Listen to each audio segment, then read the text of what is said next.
Hey guys, so honestly this is another one of those reviews where what you're getting right now is my complete off-the-cuff reaction. Like I did not know what to write, what to take down as notes for this chapter because, oh boy, I'm not going to say this one broke me, but I definitely broke down a bit because obviously the big thing to talk about is Toga basically performs a full body transfusion on Ochiko. As we see, like Ochiko for like a good for the entire chapter is broken.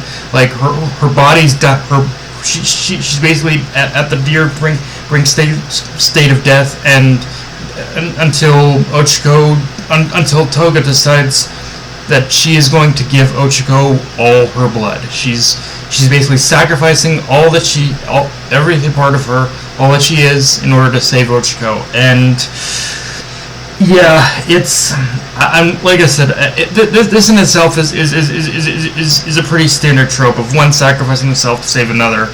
It was done in One Piece. It's done in a lot of anime and manga. But I will admit I really like how for Toga.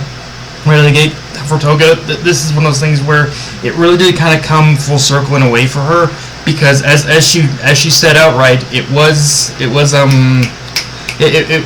Twice who once upon a time like saved her, and now in that very same fashion she's here saving Ochiko.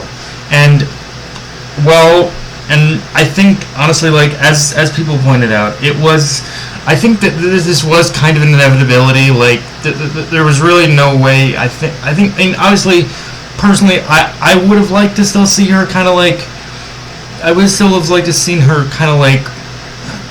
I don't know. I guess like actually get better, like and whatnot, and for them to finally live a happy life. But I guess as Toga herself kind of said, were you really expecting to visit me in prison? Like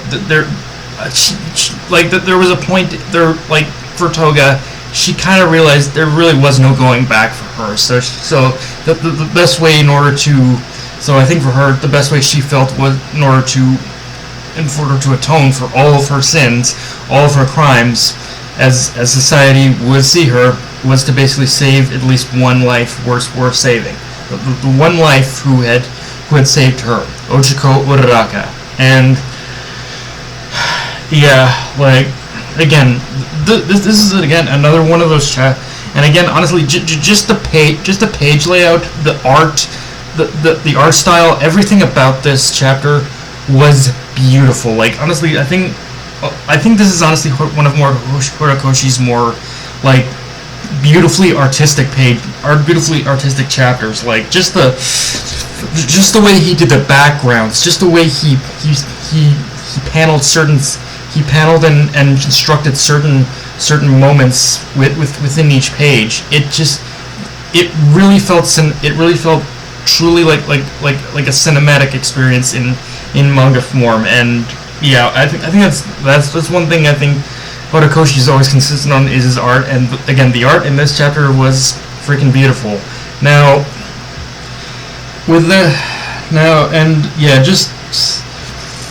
I like how and I do like just how, like, even if like how Ochiko is going to at least be, and even though I think for Ochiko, on Ochiko's side of things, even though she obviously wanted to save Toga in a much different way than how this played out, I think she is taking, I think she does take some form of solace in like Toga telling her, you did save me. You're the one who was able to see the good in me when no one else was. And I think for Ochiko, like me, I think she wishes. Ochiko is kind of my surrogate in this chapter, because like me, I think she wishes she could have genuinely like saved Ochiko, like saved Toga, and the both of them could have just started fresh as friends. But I do like how. Again, I do like how she did come to the conclusion that that even if this is her Toga's final moments, Ochiko can at least take solace in the fact that she was at least able to save able to save Toga in the end, and that by the end of it all, they could at least smile together, kind of thing. I think that was the more important thing, that the real Toga ended up, and that she did save the real Toga, and that it was ultimately the real Toga who came through in the end. Now, with all that said, there is one little thing about this chapter that does kind of weird me out a little bit, and I'm gonna need your guys' help in this one, which is to say, what happened here? Because the lighting's kind of bad, but it's like on the screen you see basically Toga, I think, stabbing All for One, or trying to stab him. What exactly was this? Just like a last ditch? Was this just like a last ditch effort in order to try to kill him, but it failed or something? Like, what was the deal there? Or no? I think no. Never mind. I think that's one of her clones. Okay, never mind. But yeah, I think. But so yeah, I guess we could say I guess because of her change in heart, I think she wanted to just stop, but she wanted to kill All for One, but couldn't. Now, I will also say though, her little thing about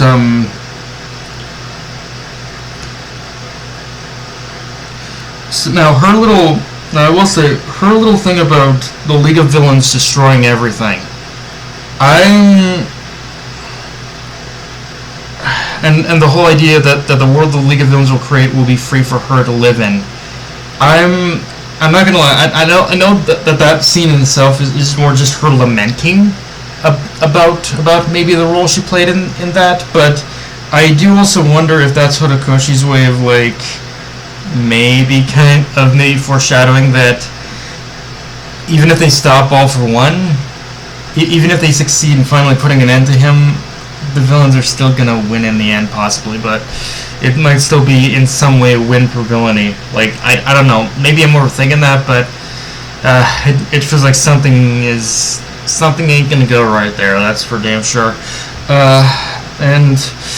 But yeah, guys, that's honestly, guys, I don't got much more to say about this. This was just honestly, this chapter did take me by surprise a bit. I didn't think I'd be as emotionally invested as I was in this one, but I'll say straight up, as someone who didn't have faith in Horikoshi's ability to kind of land this with the same kind of punch that he did with like the Todoroki family, this one he did really kind of land it. I'm not gonna lie, like, I don't know if it's got the exact same punch as the exact same like degree of emotional punch as the Todoroki family business does, but this is still pretty heavy, and I do like it and I do appreciate how he legitimately did try to like really